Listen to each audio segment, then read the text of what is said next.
अस्सलाम वालेकुम वरहमतुल्लाहि वबरकातुहू। अज़ीज़ तलबा, उम्मीद है आप बखैर व आफ़ियत होंगे और आपने पिछले असबाक भी सुन लिए होंगे। एक साथ पूरा ना सुने, रोज़ाना सुनते जाएं। मैं कोशिश कर रहा हूं कि रोज़ाना आपको एक सबक मिले और कुछ होमवर्क हो या कुछ ऐसा इस तौर का कुछ मैं सबक रिकॉर्ड करूं तो जो है वो सुबह के औकात में आपको मिल जाए। तो आज जो है हम मबनियात के बारे में पढ़ेंगे। पिछले सबक में हमने देखा था कि मुअर्रब किसे कहते हैं और मबनी किसे कहते हैं। अगर आपने वो सबक आपसे छूट चुका हो तो एक मरतबा उसको देख लें। ठीक है, मुअर्रब का आखिर आमिल के बदलने से बदलता रहता है और मबनी जो होता है हमेशा अपनी हालत पर बरकरार रहता है। तो आज देखेंगे कि मबनियात कितने हैं और क्या क्या हैं। मबनियात बच्चों 8 हैं। नंबर 1 ज़मीरें हैं, जो ज़मीरों का इंट्रोडक्शन हमको पीछे हो चुका है थोड़ा बहुत। नंबर 2 अस्माए इशारा है, इसको भी हमने थोड़ा देख चुके हैं। नंबर 3 अस्माए मौसूला है। नंबर 1, नंबर 2, नंबर 3 यानी ज़मीरें, अस्माए इशारा, अस्माए मौसूला, इन तीनों के बारे में तफसील के साथ इस हिस्से में आपको डिटेल्स आएंगी। इन तीनों का बयान आगे के असबाक में आपको आएगा, ज़मीरों का, अस्माए इशारा का और अस्माए मौसूला का। ज़मीरों का तो बिस्मिल्लाह मैं इस सबक में कर दूंगा इंशाल्लाह।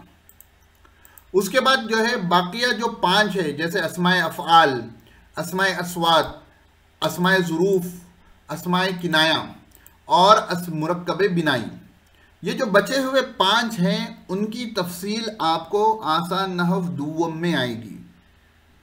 तो वो थोड़े पेचीदा हैं, अभी आपको आसानी से समझ में नहीं आएंगे और उतनी ज़्यादा उनकी ज़रूरत भी नहीं पड़ती है, आप समझ जाएंगे। लेकिन इन ज़मीरों की, इसमें इशारा की और अस्माए मौसूला की ज़रूरत ज़्यादा पड़ती है शुरुआत से, इसलिए उन तमाम की तफसीलात इस किताब में पहले हिस्से में आएगी। बाकी के 5 की तफसीलात आपको दूसरे हिस्से में आएगी, तो परेशान होने की ज़रूरत नहीं है। तो मबनियात कितने हैं? 8 हैं। ज़मीरें, अस्माए इशारा, अस्माए मौसूला, अस्माए अस्वाल, अस्माए अफ़आल, अस्माए अस्वात, अस्माए ज़ुरूफ़, अस्माए किनायात और मुरक्कबे बिनाई। तो आगे बढ़ते हैं और ज़मीरों का आज इंट्रोडक्शन देख लेते हैं। ज़मीरों का सबक बहुत लंबा होगा, तो मैं ये 2 या 3 क्लासेस में उसको लूँगा इंशाल्लाह। आज उनकी बुनियाद देख लेते हैं, बिस्मिल्लाह कर लेते हैं। ज़मीरें बच्चों 5 किस्म की होती हैं। पहली होती है ज़मीर मरफू मुत्तसिल। नाम सुन लो, फिर मैं उनकी तफसीलात बताऊँगा। जैसे ज़रबा, ज़रबा, ज़रबू, ज़रबत, जो गर्दान आपने सर्फ में याद किए। दूसरी है ज़मीर मरफू मुनफसिल, जैसे हुआ, हुमा, हुम, अंता, अंतुमा, अंतुम, नहनु तक। अगर आप लोगों ने थोड़ा नहव से वाकिफ़ हों या अरबी से वाकिफ़ हों तो ये ज़मीरों से भी आपको थोड़ा बहुत आइडिया होगा। तीसरी है ज़मीर मंसूब मुत्तसिल, जैसे ज़रबहू, ज़रबहुमा, ज़रबना। चौथी है ज़मीर मंसूब मुनफसिल, जैसे इयाहू, इयाहा, जैसे कि कुरान में पढ़ते हैं ना, इय्याका नअबुदु व इय्याका नस्तईन। और 5वीं है ज़मीर मजरूर मुत्तसिल। ज़मीर मजरूर मुत्तसिल 2 किस्म की होती है, एक हरफ जर के बाद आती है और एक इस्म के बाद आती है। इन 5 की तफसीलात हम आगे पढ़ेंगे इंशाल्लाह। इन 5 की तफसीलात आपको आगे आएंगी, परेशान मत होइए। फिलहाल थोड़ी बातें समझ लीजिए। देखो, आमतौर पर कहते हैं ज़मीरों की 5 किस्में हैं और ये बताते हैं। मैं थोड़ा उसको क्या करता हूँ देखना, मैं क्या करता हूँ, ज़मीरों की जो है बुनियादी तौर पर 2 किस्में करता हूँ।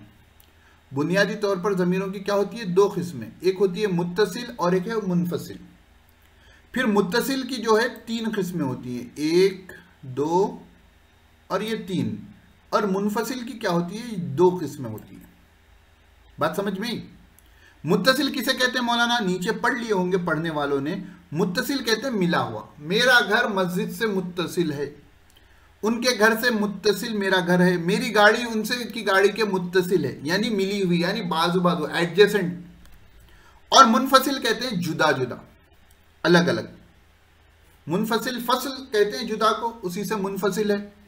तो मुत्तसिल जैसे ज़रबू, ज़रबहुम में जो है ये ज़मीर आखिरी में लगी हुई आपको दिख रही है, तो ये हो गई मुत्तसिल।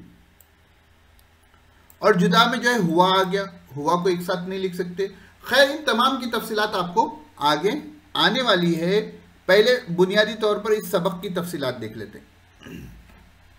ज़मीर मरफू मुत्तसिल, देखो भाई, मरफू का मायने आते हैं रफ़ा, जिस पर रफ़ा हो उसको मरफू कहते हैं, हमने हालतों के सबक में देखा था। तो ज़मीर मरफू मुत्तसिल, तो ऐसी ज़मीर जो पेश के एराब की जगह पर हो, रफ़ा के एराब की जगह पर हो और मुत्तसिल मिली हुई हो। ज़मीर मरफू मुनफसिल, ऐसी ज़मीर जो रफ़ा की जगह पर हो, यानी उसकी उस ज़मीर की जगह किसी दूसरे मुअरब इस्म को लाते तो रफ़ा आता, पेश आता। और मुनफसिल हो यानी जुदा हो, फेल से मिलकर ना हो, अटैच प्रोनाउन ना हो। ज़मीर मंसूब मुत्तसिल, मंसूब कहते हैं नसब की जगह जिस पर नसब हो, जो हालत नसबी में हो। तो ज़मीर मंसूब मुत्तसिल यानी ऐसी ज़मीर जो नसब की हालत में हो और फेल से या जो भी इसम है उस जो भी हर्फ है उससे मिली हुई हो।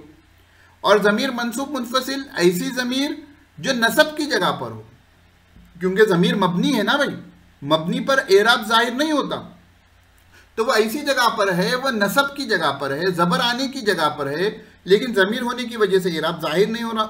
और मुनफसिल हो यानी जुदा जुदा हो।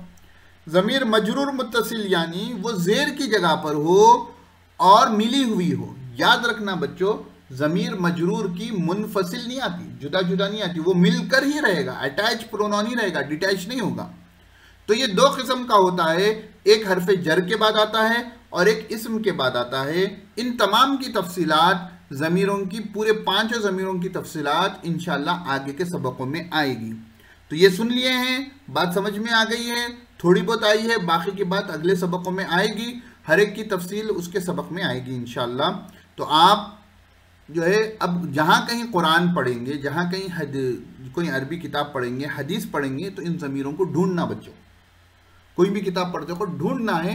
मैं आपको होमवर्क ना भी दूं, आप अपनी कोई एक अरबी किताब ले लें, क़ससुन नबीय्यीन ले लें, अल-क़िराअतुर राशिदा ले लें या कुरान करीम को ले लें, उसमें जो बातें बता रहा हूँ ढूंढें और लिख कर बताएं। आपकी जितनी ज़्यादा जुस्तजू होगी आप उतना ज़्यादा सीखेंगे। तो चैनल पे आप सब्सक्राइब कर लें और बेल आइकन दबा लें। वीडियो अच्छा दिखा हो तो लाइक भी करें, ताकि जो है दूसरे लोगों तक ये वीडियो पहुंच सके। नहीं, ये चीज़ से क्या होता है, आपका इंटरेक्शन बढ़ेगा, आपको इससे फ़ायदा हो रहा दिख रहा है, आप इससे इंटरेक्शन करेंगे तो यूट्यूब समझेगा कि लोगों को फ़ायदा हो रहा है और उस फ़ायदे की बुनियाद पर दूसरों को ये वीडियो सजेस्ट करेगा। तो आपको फ़ायदा हो रहा है, आप चाहते हैं कि दूसरों को भी फ़ायदा हो, जो अरबी सीखना चाहते हैं, तो आप लाइक वगैरह कर जो है वो चीज़ को यूट्यूब को बताएं कि ये अच्छा वीडियो है। ठीक है, अस्सलाम वालेकुम वरहमतुल्लाहि वबरकातुहू।